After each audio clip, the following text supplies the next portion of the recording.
Om Shri Ramaya Namah. Om Shri Ramaya Namah.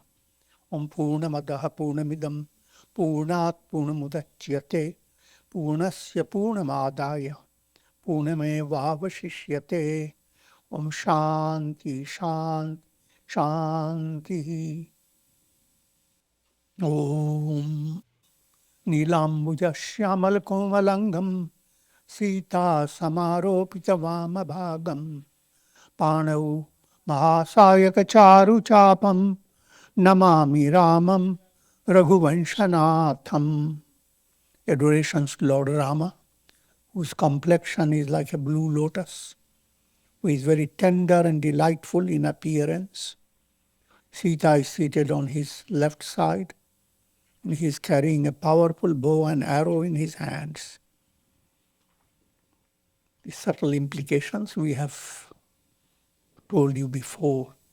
We continue in Ramcharitmanas, Bala Kanda Doha number 36. Conclusion of that Doha section. The topic here is Tulsidas ji is giving introduction to the Ramayana. The Ramayana that he is presenting before humanity. Introduction, that introduction itself is highly poetic. He describes the entire Ramayana composition as a beautiful lake called Manasarovar Lake, like the Himalayan lake, which is known as Manasarovar. And many aspects of that lake have been described. And you continue. Sukriti sadhu nama gunagana te vichitra jala vihaga samana santa sabha chahu disi amarai shraddha ritu vasanta samagai. This Ramayana contains unique type of aquatic creatures and birds. The lake is always beautified by the aquatic creatures that exist in the lake, and the birds come to enjoy it. And they then send out twitters to those who are not enjoying it.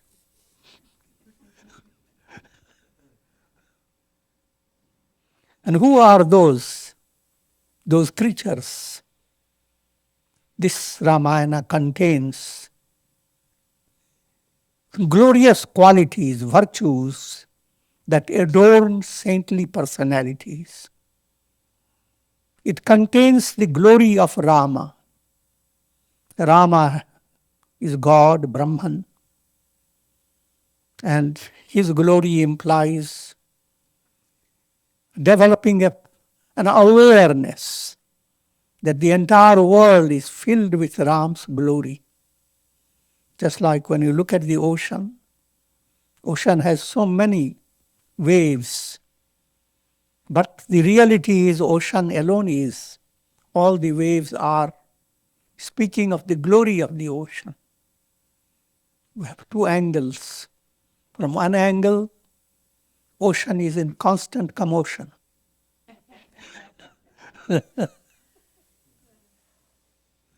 Every wave is chased by other waves. And what type of creation is that? It's most miserable. From another angle, it's ocean. Every wave is nothing but the ocean. Put to another way of looking at it. When you experience your dream is very similar to the way you experience the world. You have time, space, universe. Even in dream, if you look up to the sky, twinkle, twinkle, little stars. But that entire dream world can be seen in two ways. From a restricted point of view, while you are dreaming, everything seems real. If you are seated on a chair, your chair is real. You must look for it must have good legs, at least 3 or 4. I'm joking.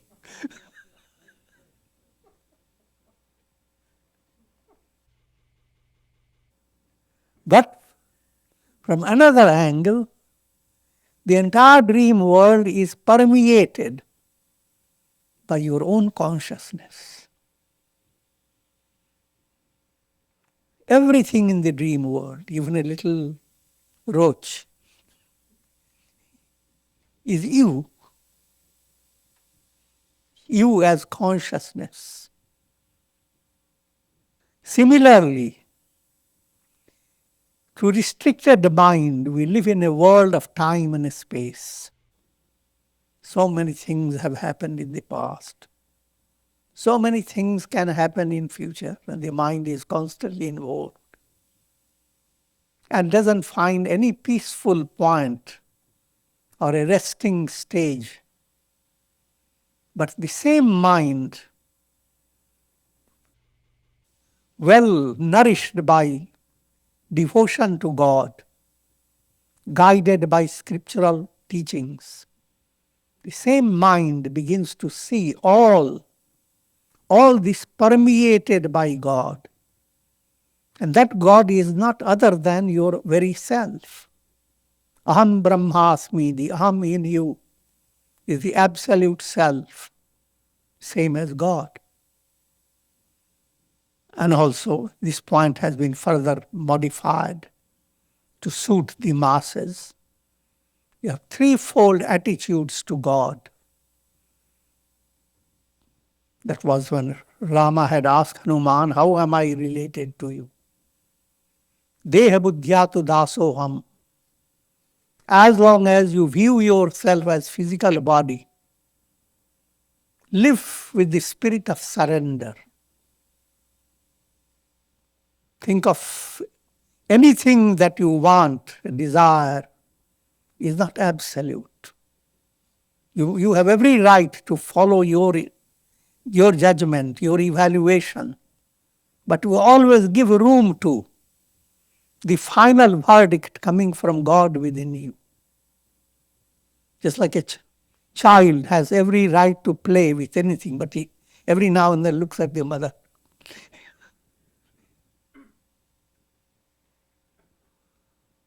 So as long as you have body identity, follow that type of attitude, that I am an instrument in divine hands.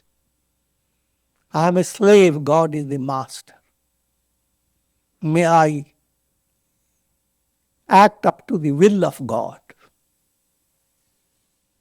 Nothing of mine is going to be the absolute reality.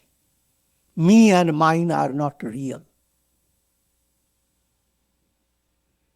The next point, Deha dhare ka dand hai, rather, from the point of the body, Deha buddhyatu dasoham, Atma buddhya tvadanshaka, Jiva buddhya tvadanshaka. From the point of view of individual soul, I am a ray and you are the full effulgent sun. So the next stage of your angle of mind, is to view yourself a ray of God. And therefore never doubt that your goodness can compete with God. Figure that out. You grow in the image of God.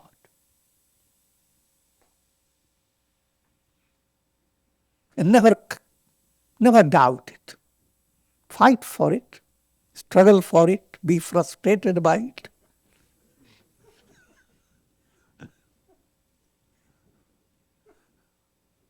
But never doubt that's the purpose, the objective of your existence.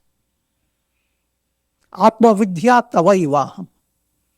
Go deeper, not as individual soul Individual soul is like a reflected sun in a jar of water. The reality of the individual soul is a sun. That sun is Atma Buddhya. From the profoundest point of view, Tavaivaham, I am you. I am that am I. So, as you evolve, you work through three attitudes of your mind. And don't consider the three contradictory to each other. And don't also consider that there are three definite steps. These three are abstract. In the morning you may be feeling, I am one with God.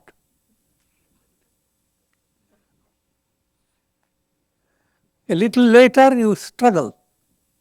How can I control my anger and hate? How can I develop a divine quality? But I'm going to do it. And then, in the third stage, you find yourself helpless. Helpless in so many situations. You have taken a food and you can't digest it.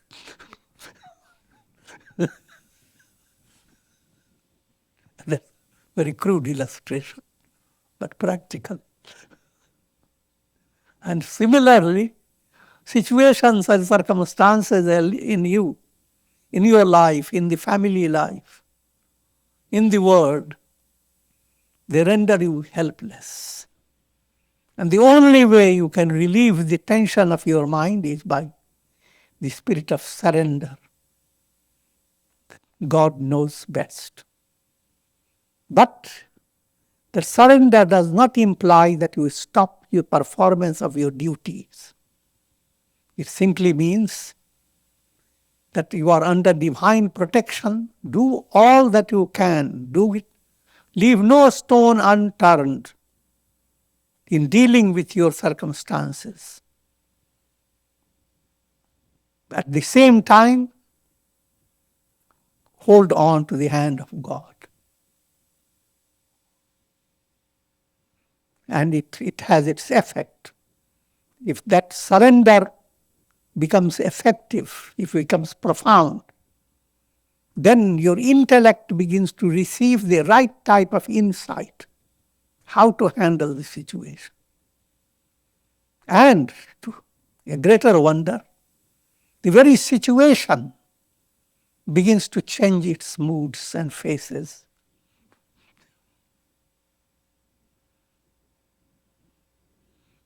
So you are describing the Ramayana as a beautiful lake, and in that lake, the glorious attributes of God, the prayers, the hymns, insights that the Ramayana contain, they are like the birds and aquatic creatures that adorn the lake.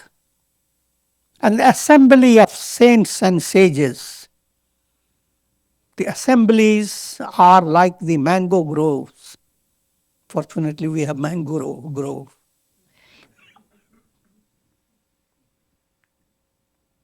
It is called Amarai. In the word, Amarai. It's one of the fascinating description of nature. Spring season, the whole garden or a grove abounding with mangoes, blossoming in a profound way and wafting fragrance in spring. That will become your experience when you enter into the study of Ramayana. So assembly of sages implies groups of satsanga, people who come for satsanga. They begin to add to the mystic atmosphere of devotion, unwittingly. You try to understand, this is a practical psychological point. Same talk you can listen to at home, anywhere. Same talk when you come in the midst of a group of people. We are not only listening to it, now and then we are looking at the faces of people. Now and then we are seeing the eyes spark.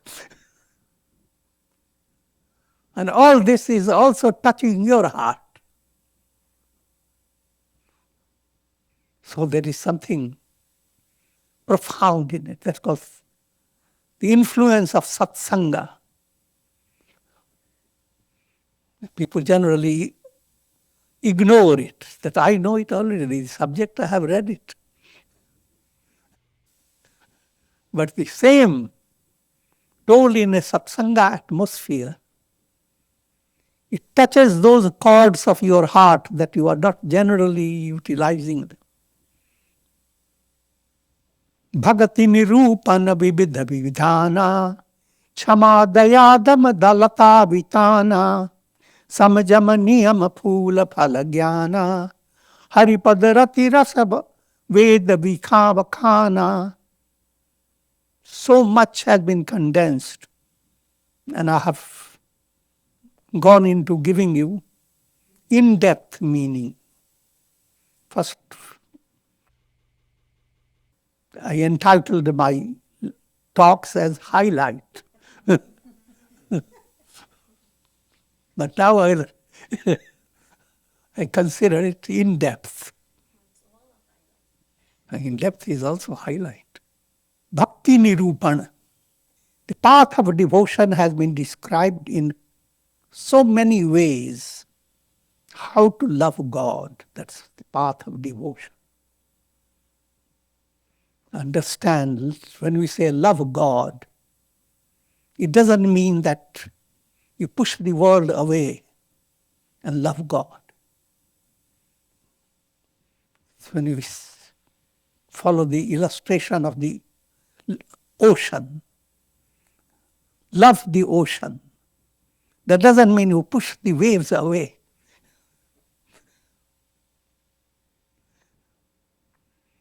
But develop a heart that understands that every wave is the ocean. The love of God generates in your heart goodwill that's cosmic, that excludes no one. Sarve bhavantu sukhina. You do not look at the world as a blend of enemies and friends, and then go on developing cursing attitude towards enemies, let them go to hell. And goodwill for the friends. Until you get confused, which one is the enemy, which one is the friend.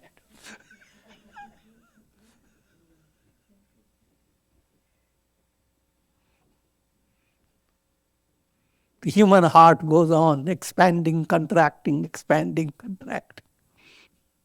in vain. But with bhakti, devotion to God as it unfolds within you, in a progressive movement, you go on developing a kind of heart that sends out goodwill for all.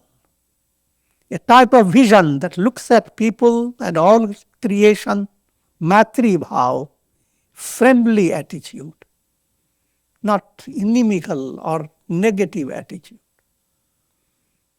But all this is an ideal that you keep before your mind and try to live up to it no matter how little you do towards it. And whatever progress you make towards this, that's your real progress, real enrichment. So, Bhakti Nirupana, various types of descriptions of bhakti are flowers. And jnana, wisdom, is the fruit of this tree.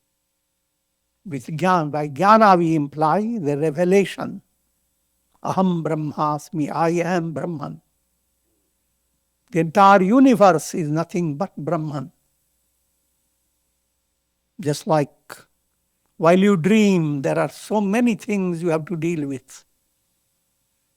From awakened point of view, nothing of the dream existed. Nothing was real. The waking state is the reality. Try to see the parallel and understand the subtle implication. So the Ramayana contains descriptions of the path of devotion. And that path is of various types. And all those types are brought into the Ramayana. And Lata Vitana, Lata refers to creepers. Vitana is when so many trees and creepers create a kind of an umbrella form. So if you are entering into the Ramayana, you are as if entering into a mystic grove. And what are those Lata Vitana? What are those creepers? Kshama, Daya, Dam. The Hindi word Kshama comes from Kshama. Kshama is for forgiveness. Try to understand. Good human qualities, divine qualities are latent in every human being. They are called Daivi Sampat. They go to form your higher self. The negative qualities are short-circuited divine qualities. Think of a house where electricity is flowing normally. So it is all divine. You put on the light, every function goes on well. But when there comes a short circuit, you don't know what type of danger you are in. In the same way, forbearance, patience is the innate quality of every soul. When you bringing to you the episode of Ramana Maharshi, when he was attacked by thieves, and later when disciples wanted to punish those thieves, Ramana Maharshi said, when the teeth strike against your tongue, what do you do? Do you chop off the teeth? Or do you slap your tongue?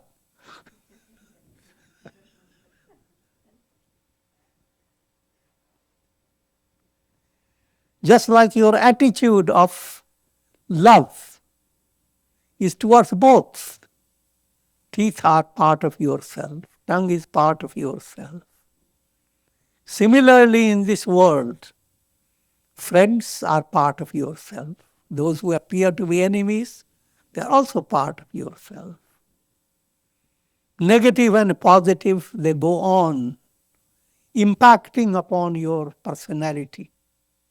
And both are needed. This doesn't mean that you condone negative things. You are always, just like if teeth are biting your tongue, you will not forgive the teeth, you will go to the dentist. But not with the idea of punishing them, but the idea of loving them. But figure that out. That attitude called Kshama.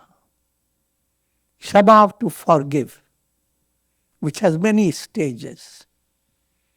In early stage, you recognize that you are being harmed by others. And therefore, your reaction is, I will forgive him.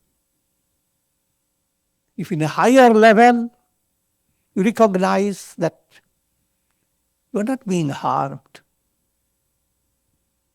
People are behaving the way they behave because they are, in a way, in this big hospital of the world process.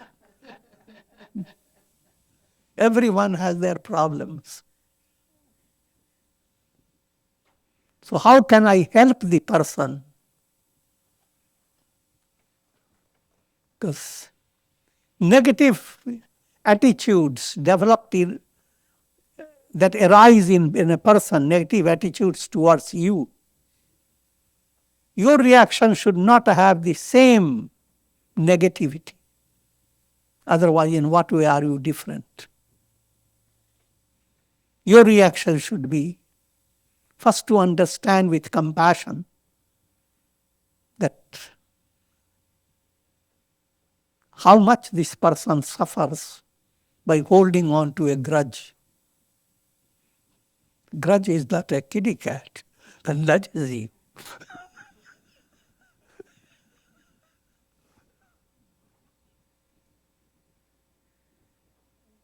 Grudge is a crab.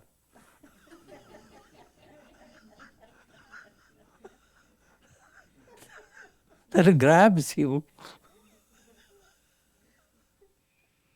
So, and I can go on explaining kshama, but this is a profound quality. You don't recognize that someone is intending to do you harm, but someone is doing it helplessly, not knowing, an act of diseased condition. And therefore, there is no need to be angry. In that process, there is another stage. The ideal doesn't come immediately, so you move in a progressive manner. You learn the art of being patient. Someone said certain things, and you say to yourself, let me wait and give him a good answer. But not today, tomorrow. The moment you allow some time, you look at the same situation with a different attitude. Mostly that anger will go away. So that's one stage of kshama. You have patience and you allow the anger within you to subside. And the next stage, anger appears. You put a line on the water, and the line creates a change in the water. But nevertheless, water comes back to its own nature. In the same way, a negative development creates a stir in your mind, a little strain, stress, but not for long. The highest ideal, the mind doesn't even recognize that something wrong is being done by others. But this is from a deeper point of view. From practical point of view, you must follow the rationality. If someone is bringing fire near you, move away from it. Don't start saying he's a good intention. There is God within him.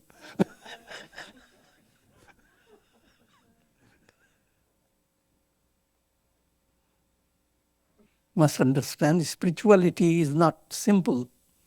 It is seen from many angles. The next quality is daya.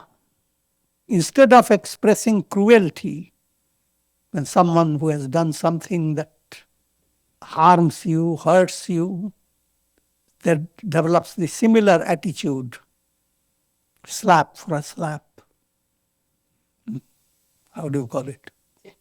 Tit for tat.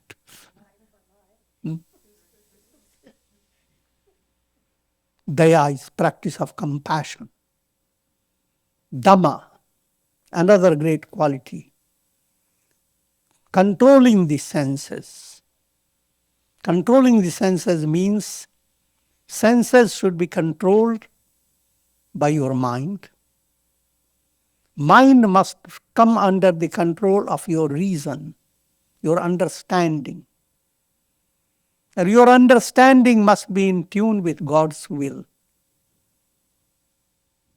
Then this is the picture of controlling the senses.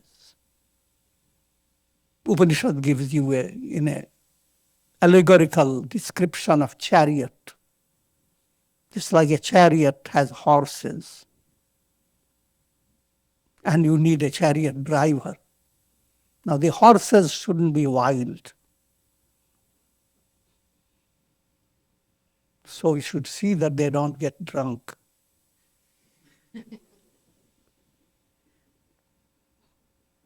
Now the chariot driver should be healthy in his mind. What they call it, to be testing and driving.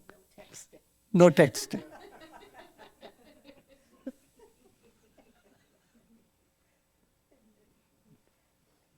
Should drive, but no texting. And then the soul that's riding the chariot must know where to guide the chariot driver, guide the driving process to the goal, liberation. So when you create that type of order within yourself, you become a real human being with profound human qualities.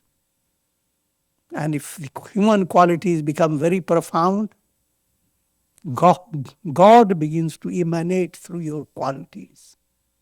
You become a vehicle of Davi Sampat, divine qualities. Samajama niyama phula phala jnana. Sams relates to practice of serenity. Yama and niyama. Hindi words are jam, niyam. These are fruits, flowers. These are flowers. But jnana is the fruit. The wisdom is the fruit out of this forest. The whole forest is implied in the study of Ramayana. And love of the lotus feet of God, that's the subtle rasa, subtle mystic taste behind the scripture of the Ramayana. Aurau katha aneka prasanga, tesu kapik bahuvarana vihanga. And in this Ramcharitmanas, there are many stories in different contexts. Those stories are the parrots, the cuckoos, and the colorful birds. It's like if you are in a lake, suddenly you see a peacock unfurling the feathers.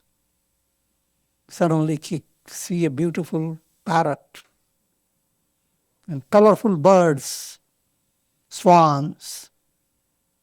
So you get entertained in variety of ways. So Ramayana entertains you in variety of ways. If your mind is purified to a certain degree, if you are drawn to Ramayana. But you are not drawn to Ramayana, and you are just moving away from it by making up a certain concept that what can I do with this? Someone wrote this in 16th century. All these old ideas in the modern times. If you make up your mind that way, you are not coming to the beautiful lake that's right close by. Pulaka batika banaban sukha subihanga viharu Mali suman sanehajal sinchata lochana charu. And this story brings about horripilation, romanch.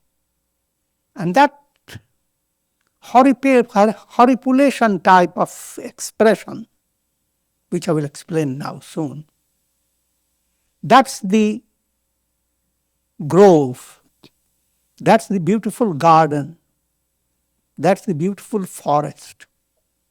If you went to a garden or a orchard or a forest, what do you get? Generally, as you walk by, suddenly your mind gets excited by beautiful flowers of the flamboyant, or the beautiful fragrance coming from the mango grove.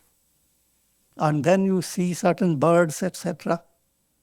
And each time when you see something unique, your eyes spark up.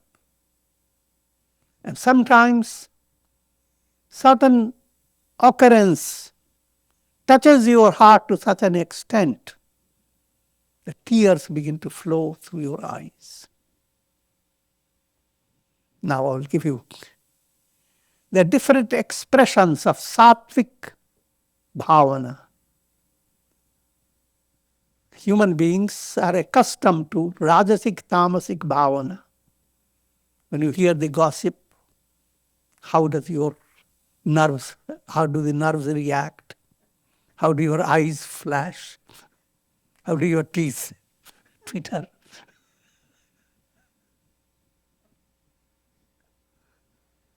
Think of positive feeling entering your heart.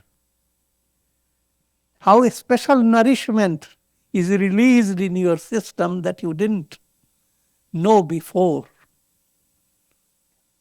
A sense of joy opening within your heart. How a nourishing divine hand touches all your body from the toes to the head. Without going to further details, just for your information, Sattvic Bhavana expresses through 8 types. First is called Swarabhanga. You are saying something, but when you become too happy, you can't say it. You said half. For other half, you have to wait.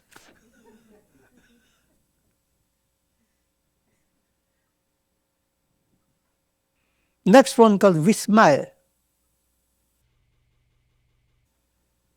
Surprise. A sense of wonder. Wow.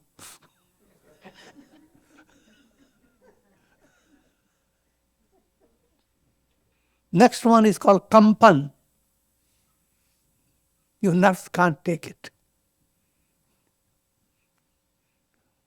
You have gotten something so divine that your hand shakes. All these are positive developments.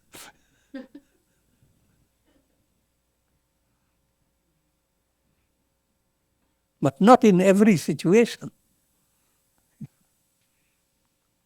As sattva increases within you, and these experiences come, higher energy is released, and your body tries to adjust. At that time, there are different expressions through your body. Suddenly, all the hairs in the body stand on their end, called haripulation.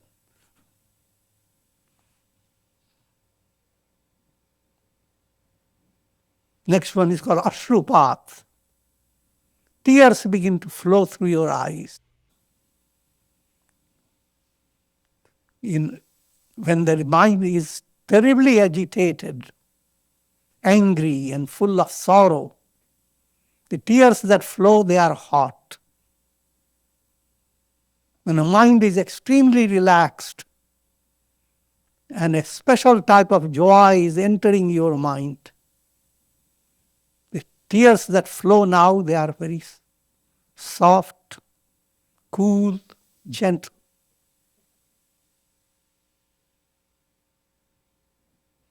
Just to deviate from it, One great saint, Kabira, writes, Barse kambal bhinge pani. Anyone knows Hindi here, out here? No.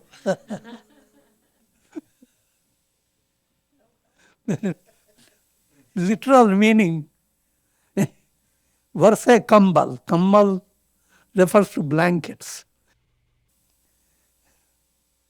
And bhinge pani. Water turns wet and blankets are showering. That's completely reverse. Kabira, many poets have done certain twist in their language. They try to tickle your brain. The real meaning behind it, Varse kambal. Kambal refers to kamal, lotus eyes. The eyes begin to shed tears. Bhinge pani. Pani refers to hands. And under the water falls on your hands. And all because the love of God has suddenly blossomed in your heart.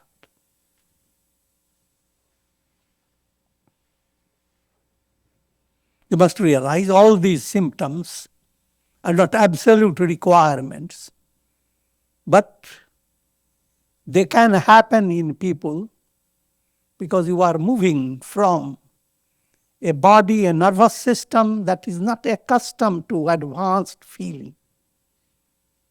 And when advanced feeling begins to develop, the body adjusts. Your pranas adjust. So therefore, all these that you begin to experience, they are in the positive direction. When you fully become established, then these may fade away or they may stay with your personality. As long as you live, it's part of your personality. Great saintly people was listening to certain episode of Rama, Krishna, their eyes begin to shed tears and they begin to enjoy. Some people begin to dance. So all that you have to understand. And if there is difficulty in understanding, try to figure out. Suppose someone is very miserly and poor and suddenly wins a lottery. Now, the changes that occur in that person, you can try to figure out. Likewise, changes occur in a person who experiences divine love in their heart. But all this doesn't happen just in a quick movement. In a slow and progressive movement. Again, it depends. If you are highly advanced, it can be very quick. Pure mind is the gardener. And here the poetry. This gardener uses the pots of the eyes, fills them with water. And those waters are poured down to nourish these sublime sentiments. जे गावहीं यह चरित सम्हारे ते यही ताल चतुर रखवारे. Those who sing the Ramayana. The Ramayana is composed in such a way that even if you are not a good singer, still your mind goes after a song style. So those people who sing, they are the watchmen, rakhware. They keep guard over this beautiful lake. Those who, with great devotion, listen to these teachings, they are the qualified divine spirits. They are devatas. They are godly souls. But those who are not drawn to Ramayana, ati khalje vishayi bag kaga, esar nikat na jahi abhaga. Tulsidas uses very crude words. They are extremely dusht, wicked, and indulgent, vishayi. Their whole mind is set on eat, drink, be merry. There is nothing else to do. They are like unfortunate crows and herons. Some birds don't go to the Manasarovar Lake. They hate it.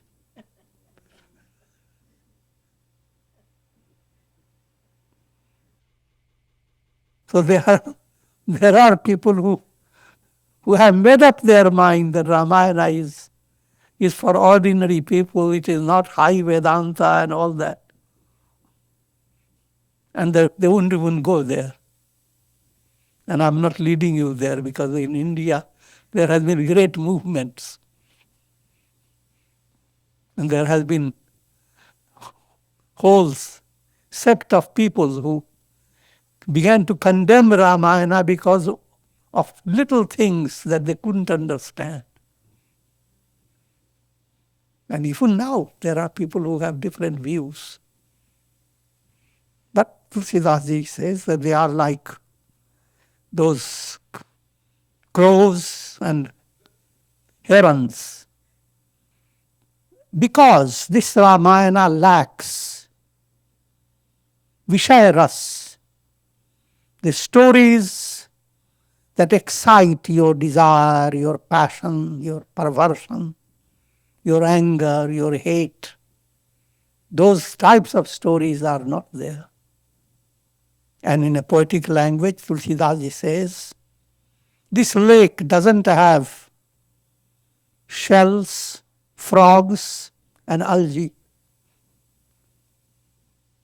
They are enjoyed by those who have Vishayaras, who are indulgent in the sense enjoyments. They have nothing to do with swans, peacocks, parrots, cuckoos.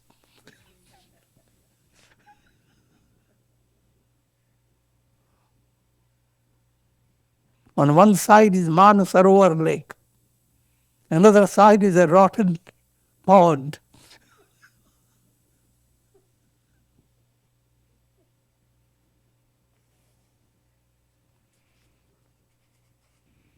Through satsanga, you are coming to the Manasarovar Lake. Through wrong association, you are going into the rotten pond to hear the croaking of the frogs. Frogs, algae, and shells. And with this I will conclude. Om Shri Ramaya Namah. Om Purnamadaha Purnamidam Purnat Purnamudachyate Purnasya Purnamadaya Purnamevavashishyate. Om Shanti Shanti Shanti. Hari Om.